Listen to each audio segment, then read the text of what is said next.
नमस्कार और सलाम करता हूँ। आई होप आप सभी अच्छे से होंगे।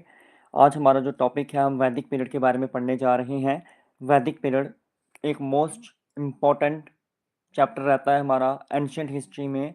आस्ते आस्ते हम अपनी हिस्ट्री को कंप्लीट करते हुए जा रहे हैं, अपना फाउंडेशन बैच को कंप्लीट करते हुए जा रहे हैं। ठीक है, आज हम बात कर रहे हैं वैदिक पीरियड के बारे में। वैदिक पीरियड के बारे में बात करेंगे, पूरे आपको एक्सप्लेन करके बताएंगे एक एक चीज़ें। वैदिक पीरियड क्या था? वैदिक पीरियड वह टाइम था, वह समय था जब हमें वेदों के बारे में पता लगा था। किनके बारे में पता लगा था? जब हमें वेदों के बारे में पता लगा था। ये वह समय था जब हमने वेदों के बारे में पढ़ा था, समझ लगी थी, हम इनके बारे में जानने लग गए थे, या हमें इनके बारे में पता लगने लग गया था। ठीक है, सबसे पहले जब हम वैदिक पीरियड में पढ़ेंगे तो हमें सबसे पहले यहाँ पर अर्ली वैदिक पीरियड पढ़ना पड़ेगा। सबसे पहले क्या पढ़ना पड़ेगा? अर्ली वैदिक पीरियड। अर्ली वैदिक पीरियड 1500 बीसी से लेके 1200 बीसी तक चला है। और बीसी क्या होता है? बिफोर क्राइस्ट, मतलब कि जीसस के जन्म से पहले का जो समय था, जिसे हम बिफोर क्राइस्ट कहते हैं, या क्राइस्ट के जन्म से पहले का जो समय था वो बिफोर क्राइस्ट हो जाएगा, बीसी हो जाएगा। ठीक है, तो अर्ली वैदिक पीरियड जो था वह 1500 बीसी से लेके 1200 बीसी तक चला है। उसके बाद लेटर वैदिक पीरियड आ जाता है। उसके बाद लेटर वैदिक पीरियड आ जाता है। लेटर वैदिक पीरियड 1100 बिफोर क्राइस्ट से लेके 500 बिफोर क्राइस्ट तक चला है। अब यहाँ ही बात कर ली जाए एडी की, तो एडी होता है एनो डोमिनी। एडी होता है एनो डोमिनी। एडी के बारे में हम बाद में पढ़ेंगे, आज हम सिर्फ वैदिक पीरियड के बारे में जानेंगे। वैदिक पीरियड वह समय था जब हमें वेदों के बारे में पता लगा था, और हमारे 1500 बिफोर क्राइस्ट से लेके 500 बिफोर क्राइस्ट तक 4 वेद लिखे गए हैं। 4 वेद लिखे गए हैं। 1500 बिफोर क्राइस्ट से लेके 1200 बिफोर क्राइस्ट तक अर्ली वैदिक पीरियड चला, और अर्ली वैदिक पीरियड में एक ही वेद लिखा गया है, एक ही वेद लिखा गया है। और जो लेटर वैदिक पीरियड में 1100 बिफोर क्राइस्ट से लेके 500 बिफोर क्राइस्ट तक 3 वेद लिखे गए हैं। कहीं आपको ये लेटर वैदिक पीरियड, कहीं आपको 500 की जगह 600 देखने को भी मिल जाएगा, तो ज़्यादा कंफ्यूज नहीं होना है, ऊपर नीचे होता रहता है। ठीक है, तो अब बात कर लेते हैं वेद व्यास कौन थे। वेद व्यास कौन थे? वेद व्यास वह ऋषि थे जिनके द्वारा महाभारताएं लिखी थी। वेद व्यास वह ऋषि थे जिनके द्वारा महाभारत लिखी गई थी। वेद व्यास हिंदू धर्म के वह ऋषि थे जिन्होंने महाभारत लिखी है। ठीक है, तो वेद व्यास का पूरा नाम क्या था? तो वेद व्यास का पूरा नाम था कृष्ण देव पायन। क्या नाम था? कृष्ण देव पायन। कभी कभार आपको पेपर में पूछ भी सकता है कि वेद व्यास का पूरा नाम क्या था, तो आपको याद रखना है कृष्ण देव पायन। क्या नाम था? कृष्ण देव पायन इनका पूरा नाम था। ठीक है,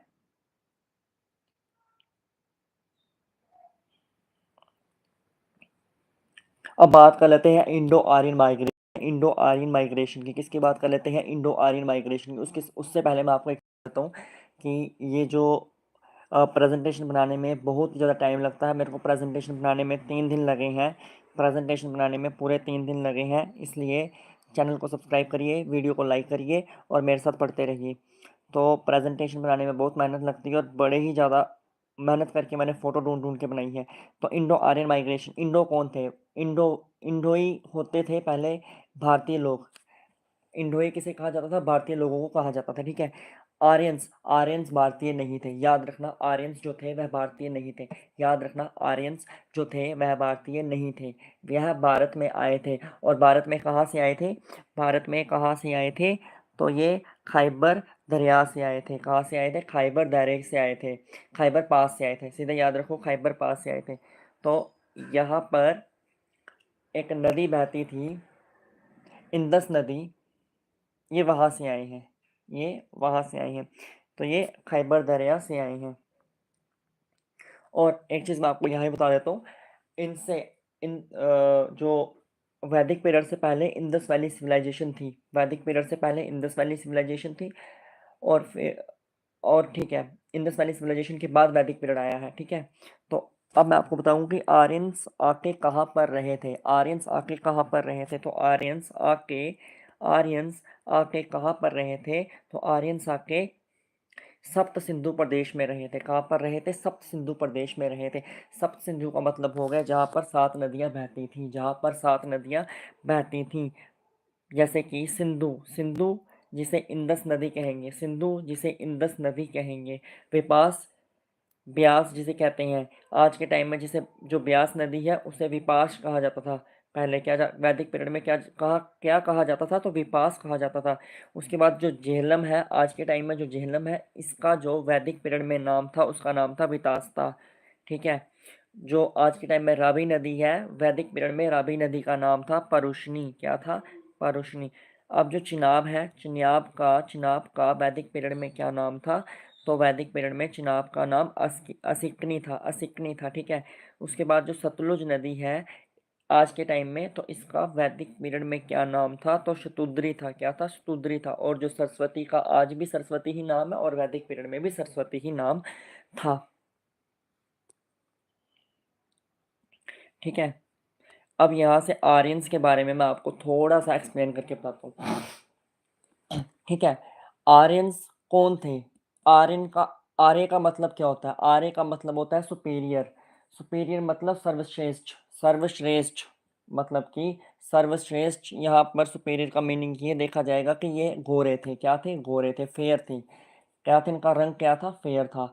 और आप एक चीज़ याद रखना कि जो हमारा इंडिया है ना, इंडिया का जो साउथ वाला एरिया है, साउथ वाला, हाँ, जो वी शेप में है साउथ वाला एरिया, उसको याद रखना। यहाँ पर एक कंसेप्ट बताऊंगा।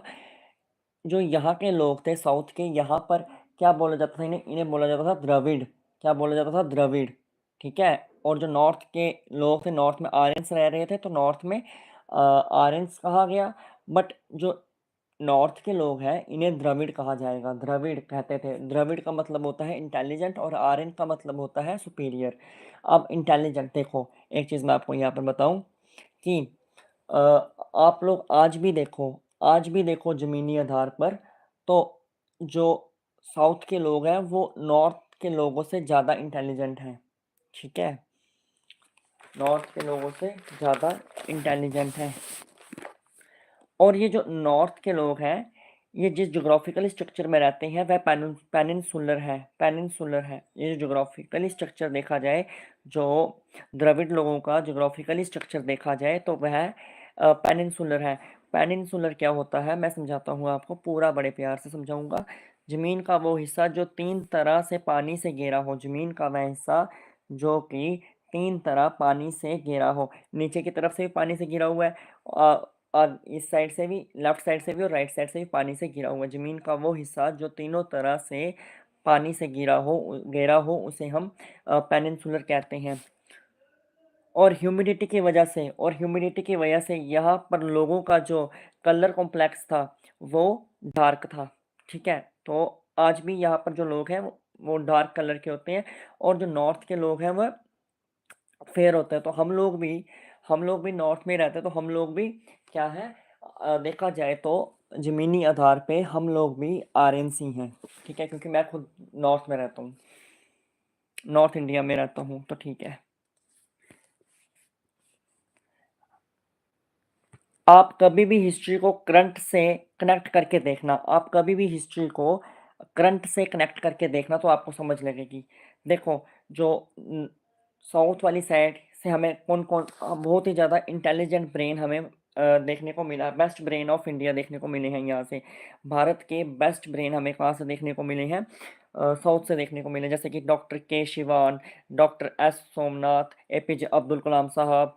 उसके बाद और नॉर्थ से हमें क्या देखने को मिल रहा है? हिप हॉप बादशाह, जो हनी सिंह। ठीक है। इस तरह की चीज़ें। और नॉर्थ में क्या होता, नॉर्थ नॉर्थ में क्या है? नॉर्थ में क्या आज के टाइम में शो ऑफ है? क्या है? शो ऑफ है। किसी के लड़के की नौकरी लग गई तो जाके गाड़ी निकाल ली। नॉर्थ में ही नॉर्थ के लोग करते हैं ऐसी हरकतें। किसी के घर में नौकरी लगती है तो सबसे पहले कार निकाल लेंगे और फालतू फालतू फालतू की चीज़ें ले लेंगे। पर साउथ के लोग, द्रविड़ जो थे, जो अभी साउथ के लोगों की भी बात कर रहा हूँ, कि वो बिल्कुल सिंपल लाइफ जीते हैं। और जो नॉर्थ के लोग हैं वह सिर्फ शोशेबाजी करते हैं। इस तरह से आपको याद रखना है। अ, अभी अगर आपको बोल दिया जाए कि आप साड़ी लगाओ, क्योंकि नॉर्थ में अगर आपको बोल दें, आप दिल्ली में रहते हो, आपको कोई बोले कि साड़ी लगाओ, आप उसे बोलोगे what, how you are so cheap, I did not accept from you, तुम कितने पुराने ख्यालात के हो, क्या मैं साड़ी पहनूंगी? अभी के टाइम में लाल, हरे, लाल, पीले, नीले बालों को कलर कराते हैं लोग। कहाँ पर है? यहाँ पर जो नॉर्थ के लोग हैं कुछ इस तरह की शोशेबाजी करते हैं, ठीक है, तो इसको नहीं करना है। अभी मैं समझा रहा था आपको इंडो आर्यन माइग्रेशन के बारे में, ठीक है। तो मैं दोबारा रिपीट कर देता हूँ कि जो आर्यंस हैं वो वहाँ रहे, वहाँ आके बसे जहाँ पर 7 नदियाँ बहती थी। क्या? वहाँ पर 7 नदियाँ बहती थी। उस देश में रहे जहाँ पर 7 नदियाँ बहती थी, जैसे कि 7 reverse, land of 7 reverse. Aryans वहाँ पर आके रहे जहाँ पर 7 नदियाँ बहती थी, जैसे कि इंदस, विपास, झेलम, राबी, चिनाब, सतलुज और सरस्वती। इसको आप इस तरह से याद रखो। मैंने इसके ओल्ड जो नेम है ओल्ड जो नेम है वैदिक पीरियड के साथ ही लिखे हुए हैं, और जो मॉडर्न है वो ब्रैकेट में करके लिख दिए हुए हैं।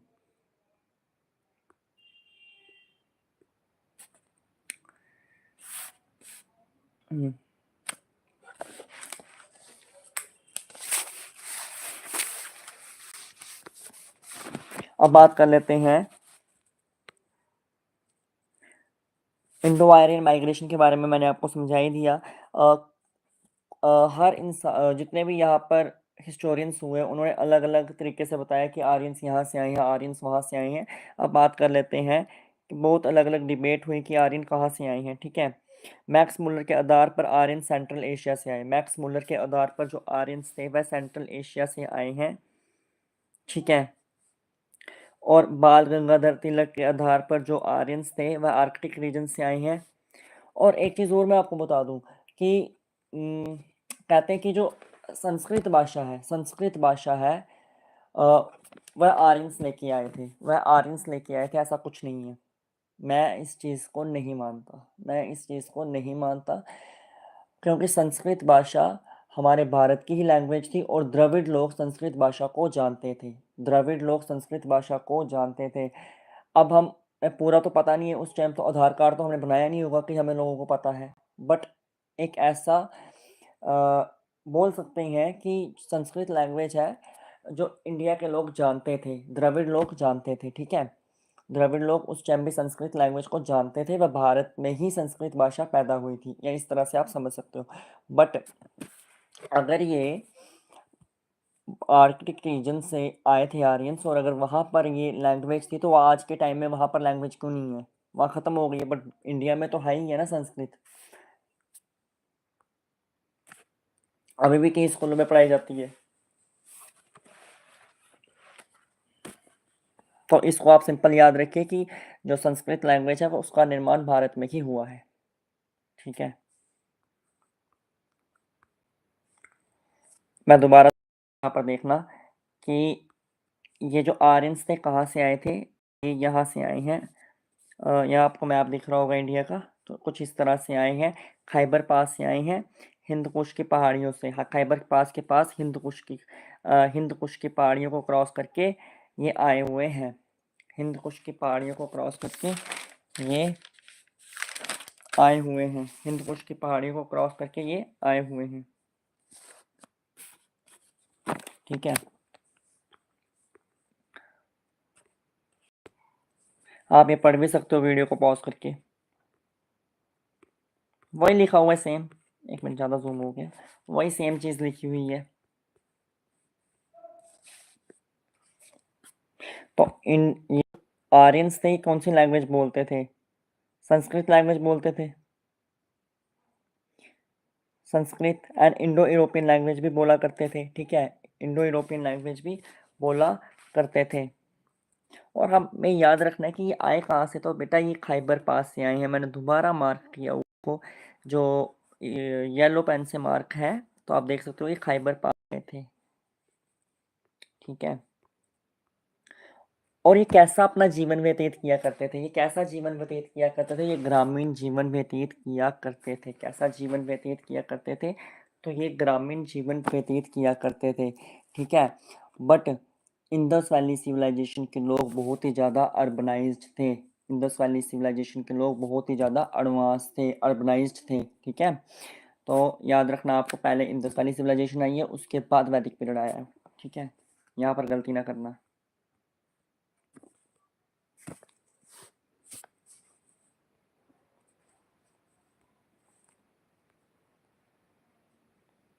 हाँ, मैंने आपको बताया कि जो आर्यन्स थे वह खैबर पास से आए थे। मैंने बताया कि जो आर्यन्स थे वह खैबर पास से आए थे, ठीक है। अब बात कर लेते हैं कि अर्ली वैदिक पीरियड वर्सेस लेटर वैदिक पीरियड के बारे में। अर्ली वैदिक पीरियड वर्सेस लेटर वैदिक पीरियड के बारे में रूल डिफरेंस क्या था। जो यहाँ पर रूल डिफरेंस था, यहाँ पर किस तरह से राज हो रहा था, जो यहाँ पर राज सिंहासन था उसमें क्या अंतर था, ये किस तरह से लोगों का रहना सहना था, सब कुछ अभी आपको यहाँ पर बताता हूँ। अर्ली वैदिक पीरियड में जो राजा था उसे राजन कहा जाता था। अर्ली वैदिक पीरियड में जो राजा था उसे राजन कहा जाता था, ठीक है। तो जो यहाँ पर सोशल ग्रुपिंग हुआ करती थी वह कुल हुआ करती थी। जैसे आज के टाइम में भी जो कुल होता है, अपने अपने कुछ लोग होते हैं, कोई एक, मान लो कि एक फैमिली है, उसमें सभी जितने भी तुम्हारे, हमारी लैंग्वेज में बोले, अगर डोगरी में बोले तो बलादर बोलते हैं। बट अगर आप लोगों को कैसे समझाऊँ, एक्सप्लेन करता हूँ कि आपके जितने भी, आपकी फैमिली के जितने भी पापा की तरफ से जितने भी होंगे उसी को एक कुल कहेंगे, जो आप ही की फैमिली से बिलोंग करते होंगे सभी मेंबर, इस तरह से याद रखो, ठीक है। तो ग्राम क्या, जो गाँव है, ग्राम, गाँव को ग्रामा बोला जाता था, गाँव को ग्रामा बोला जाता था, और जन को विसु कहा जाता था। जन को विसु कहा जाता था। जन मतलब कितने लोग हैं, कितने जन आए हो, लोग, जन हो गए लोग, ठीक है।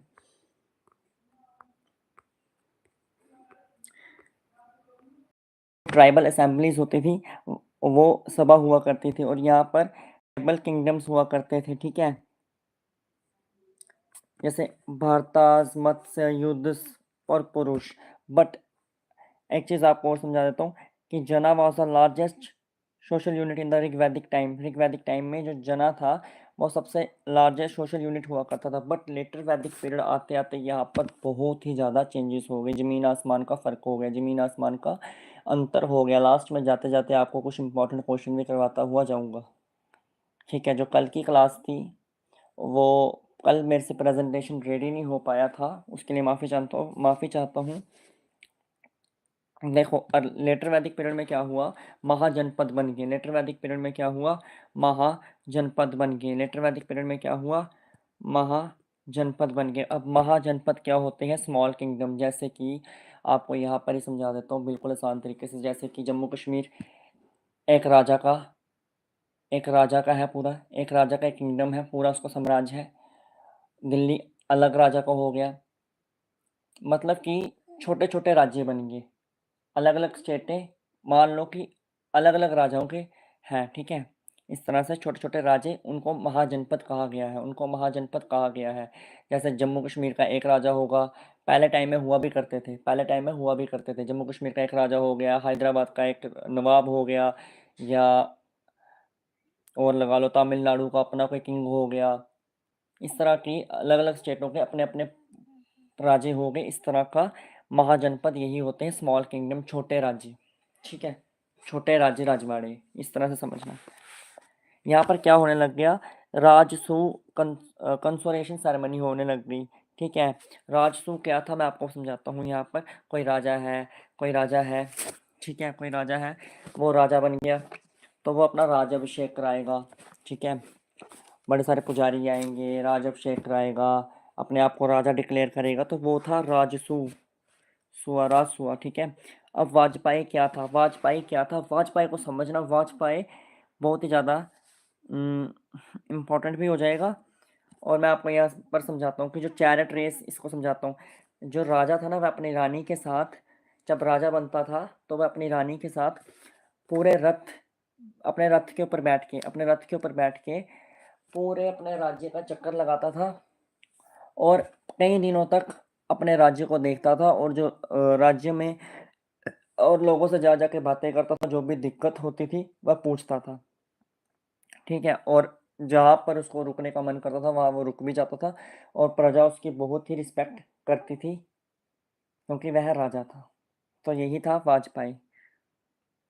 और यहाँ पर क्या हुआ, सभा और समिति खत्म हो गई, सभा और समिति की इम्पोर्टेंस खत्म हो गई, और एक चीज़ रह गई, अश्वमेध रह गया। अश्व अश्वमेधा, समझाता हूँ मैं। अश्वमेधा क्या था कि यहाँ पर जैसे कोई राजा बन रहा है तो अश्वमेध हो गया कि हॉर्स सेक्रीफाइस, आपको घोड़े की बलि देनी पड़ेगी। यार एक चीज़ मेरे को समझ नहीं आती है कि किसी बेजुबान की बलि देके क्या भगवान खुश हो जाएगा? नहीं। तो कुछ इस तरह की चीज़ें अर्ली वैदिक पीरियड में नहीं थी, लेटर वैदिक पीरियड में आते-आते ये चीज़ें होने लग गई। क्योंकि यहाँ पर लोग अपने आप को राजा बनाने लग गए थे और कह रहे थे जो हॉर्स सैक्रिफाइस करेगा और जो सबसे बड़ा हॉर्स सैक्रिफाइस करेगा या और सबसे बड़ी बलि देगा तो वो सबसे बड़ा राजा होगा। मतलब उनमें अपने आप में टकरार चलने लग गया और कंपटीशन बढ़ने लग गया कुछ इस तरह से कि मैं बड़ा राजा बनूंगा, मैं बड़ी बलि दूंगा, कुछ इस तरह का चलने लग गया था। यहाँ पर राजा की जो ताकत थी ना वो बढ़ने लग गई थी और जो सैक्रिफाइस थे वो ज़्यादा होने लग गए थे। ठीक है, ज़्यादा से ज़्यादा बलियाँ दी जा रही थी। ठीक है, तो आई होप आपको समझ आ रहा होगा।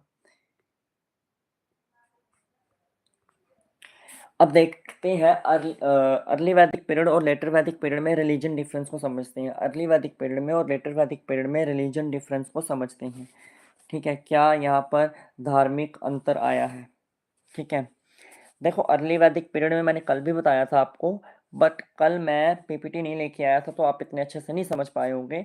अब यहाँ पर समझ लो, अर्ली वैदिक पीरियड जिसे हम ऋग वैदिक पीरियड बोलते हैं, यहाँ पर क्या हुआ था, लोग किसकी पूजा करते थे? लोग नेचुरल चीज़ों की पूजा करते थे, जैसे कि धरती की पूजा करेंगे, आग की पूजा करेंगे, हवा की पूजा करेंगे, उसके बाद बारिश की पूजा करेंगे, उसके बाद जैसे कोई अ, इसको समझ लो आप, जैसे कोई भूकंप आ गया, थंडर हो गई या कोई भूकंप आ गया, कुछ इस तरह का पूजा किया करते थे इनकी। बट लेटर वैदिक पीरियड आते-आते क्या हो गया? लेटर वैदिक पीरियड आते-आते क्या हो गया? लोगों ने अपने ईस्ट बनाना शुरू कर दिए, लोगों ने अपने भगवानों को बाँट दिया। ठीक है? कोई कह रहा है मैं ब्रह्मा की पूजा करूँगा, कोई कह रहा है मैं विष्णु की पूजा करूँगा, कोई कह रहा है मैं महेश की पूजा करूँगा या शिव शंकर जी की पूजा करूँगा। इस तरह के लोगों ने कहना शुरू कर दिया। ठीक है? बट ऐसा नहीं है कि अर्ली वैदिक पीरियड में ब्रह्मा विष्णु महेश नहीं थे, बट लेटर वैदिक पीरियड में लोगों ने अपने अपने ईस्ट बनाना शुरू कर दिए। ठीक है, बट ऋग वैदिक पीरियड में लोग सिर्फ अर्थ की, फायर की, विंड की, रेन की, थंडर की पूजा करते थे। किसकी? ऋग वैदिक पीरियड में। बट जैसे ही लेटर वैदिक पीरियड आया, लोगों ने अपने अपने ईस्ट बनाने लग गए और अपने अपने भगवानों की पूजा करने लगे, भगवानों को विभाजित करने लग गए या भगवानों को बांटने लग गए, परंतु भगवान तो एक ही है।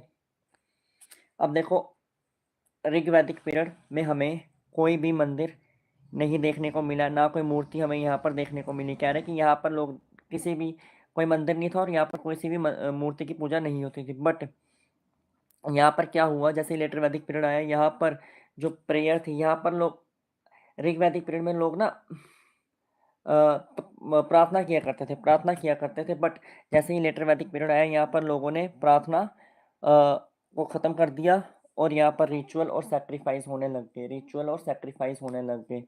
ठीक है, सैक्रिफाइस वही मतलब बलियाँ देने लग शुरू कर दिया। जैसे कोई पूजा हो गई या कुछ भी होगा, किसी के घर में बच्चा नहीं हो रहा तो बलि दे दो, प्रभु खुश हो जाएंगे, या जो भी एज इट इज़। इससे हुआ क्या? इससे क्या हुआ, जो प्रीस्टली क्लासेस थी, कहने का मतलब है जो पंडित थे, वो बहुत ही ज़्यादा ताकतवर हो गए।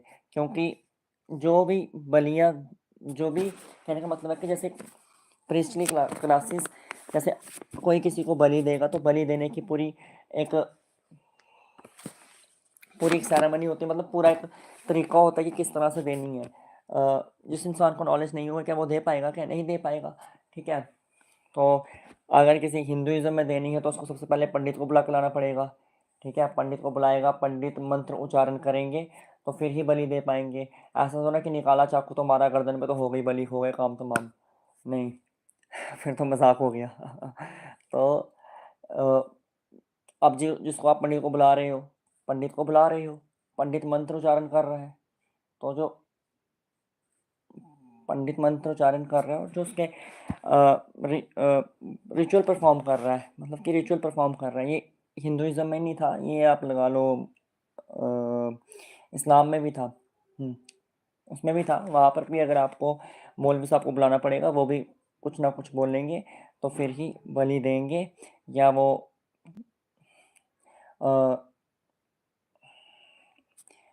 ईसाई धर्म में भी था, वहाँ पर भी फादर साहब को बुलाना पड़ेगा। फादर आएंगे तो फादर अपने जो भी उनके मंत्र वगैरह होंगे तो वो बोलेंगे, तो जाके बलि दी जाएगी। ठीक है, इस तरह से था। तो जब भी कुछ इस तरह की चीज़ें आती हैं तो जो प्रीस्टली क्लास होती है वह आगे ही निकलती है, वह आगे चली जाती है। ठीक है, यहाँ तक आपको समझ आ गया होगा।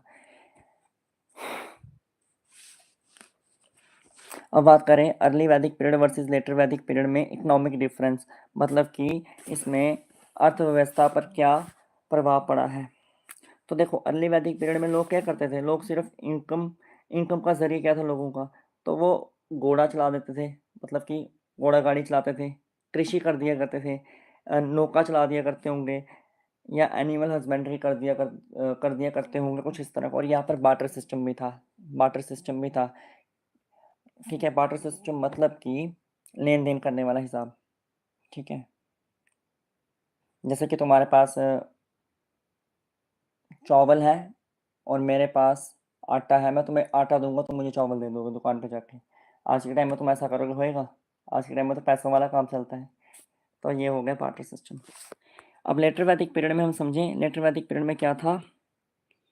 तो लेटर वैदिक पीरियड में एग्रीकल्चर तो था ही था, रोटी तो खानी ही खानी थी। ठीक है, उसके बाद मेटल वर्क पे यहाँ पर काम होने लग गया। मेटल वर्क मतलब कि यहाँ पर लोगों को सोने के बारे में पता चल गया, आयरन के बारे में पता चल गया, तो कुछ इस तरह की चीज़ों के बारे में, पोट्री के बारे में पता चल गया। जैसे कि पोट्री मतलब समझ लो कि बर्तन, जैसे कोई राजा है तो वो कहेगा मैं सोने की थाली में खाना खाऊंगा, या उससे गरीब है वो कह रहा है मैं चांदी की थाली में खाना खाऊंगा। जो पले बड़ा गरीब है, कहने का मतलब जो हद से ज़्यादा गरीब है, तो वो कहेगा यार उसको मिट्टी के बर्तन में नसीब हो रहे हैं। कुछ इस तरह का लेटर वैदिक पीरियड में सिस्टम चल गया था। और जो पहला कॉइन लॉन्च हुआ था ना इंडिया के अंदर, फर्स्ट इंडियन कॉइन जो लेटर वैदिक पीरियड में आया है, उसे पंच कहा जाता था। उसे क्या कहा जाता था? पंच। सीधा से सीधा याद रखना यार, जो फर्स्ट इंडियन कॉइन है उसे पंच कहा जाता था। ठीक है, पंच पंच पंच। खाऊंगा मंच, मारूंगा पंच मत मारना ठीक है, तो देखो जब भी यहाँ पर सिक्के आए हैं, जब भी सिक्के आए हैं तो फिर तबाही मची है।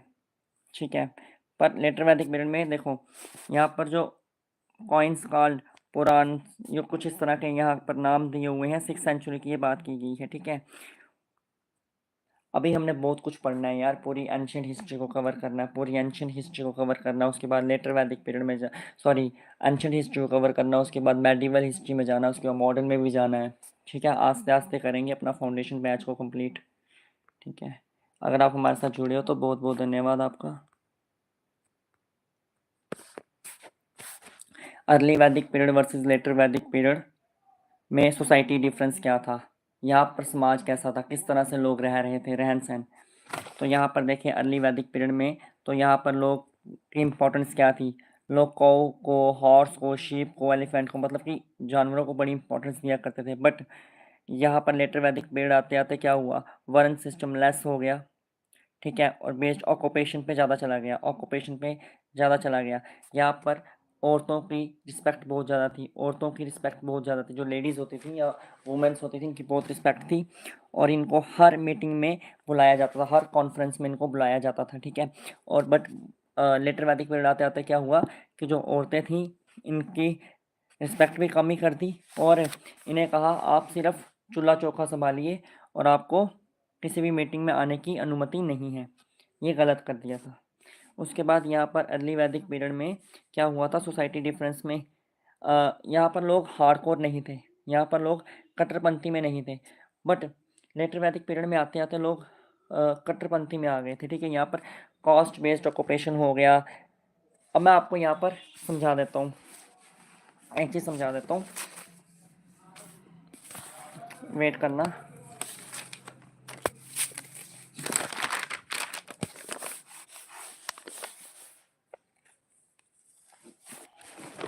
थोड़ा सा इंतज़ार करना, थोड़ा सा इंतज़ार करना, बस मुझे 2 मिनट का टाइम दीजिए। हाँ, देखो जो ब्राह्मण होते थे ना, ब्राह्मण, ब्राह्मण का काम क्या था, टीचिंग करना। जो टीचिंग करेगा वह ब्राह्मण होएगा। ये बात हो रही है ऋग्वैदिक पीरियड में।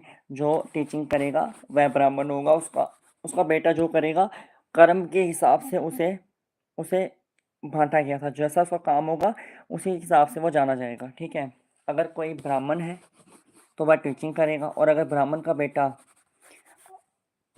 का बेटा क्षत्रिय है, मतलब कि आर्मी में है, तो वो ब्राह्मण नहीं होगा, तो वो क्षत्रिय ही होगा, कुछ इस तरह का अर्ली वैदिक पे। बट लेटर वैदिक पीरियड में आते आते ये पूरा चेंज था।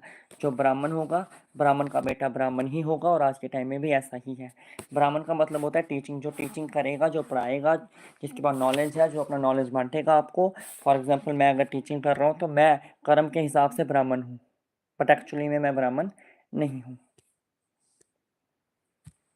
ठीक है, क्षत्रिय क्या होते हैं? क्षत्रिय होते हैं जैसे कि वॉरियर, योद्धा। ठीक है, जो हमारी रक्षा करते हैं, जैसे जो आर्मी के लोग हैं, इंडियन आर्मी जो है वह क्षत्रिय हैं सभी। कर्म के आधार पे, जाति के आधार पे पता नहीं वो क्या होंगे, हम नहीं जानते।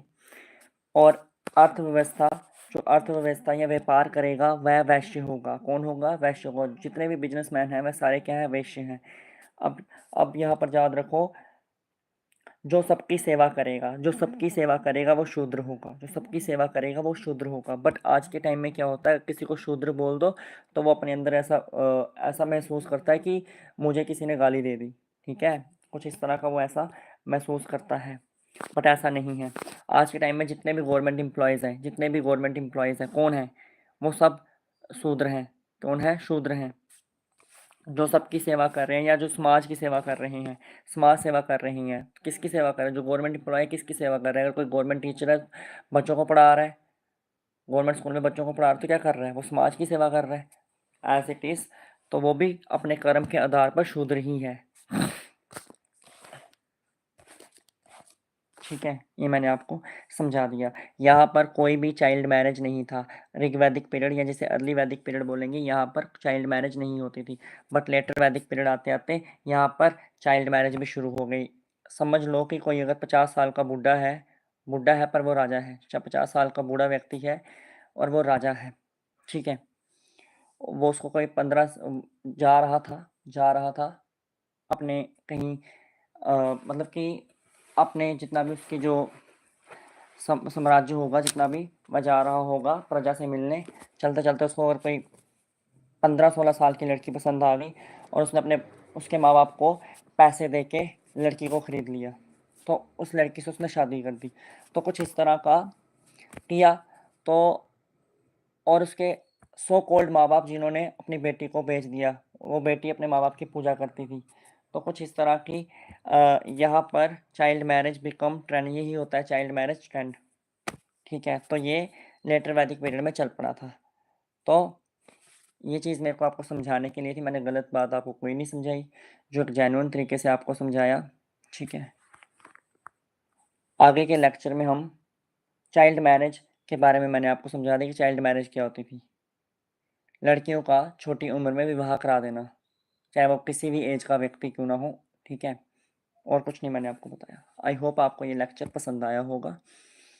मिलेंगे कल नए टॉपिक के साथ, तब तक के लिए जय हिंद, वंदे मातरम। दीजिए हमें इजाज़त।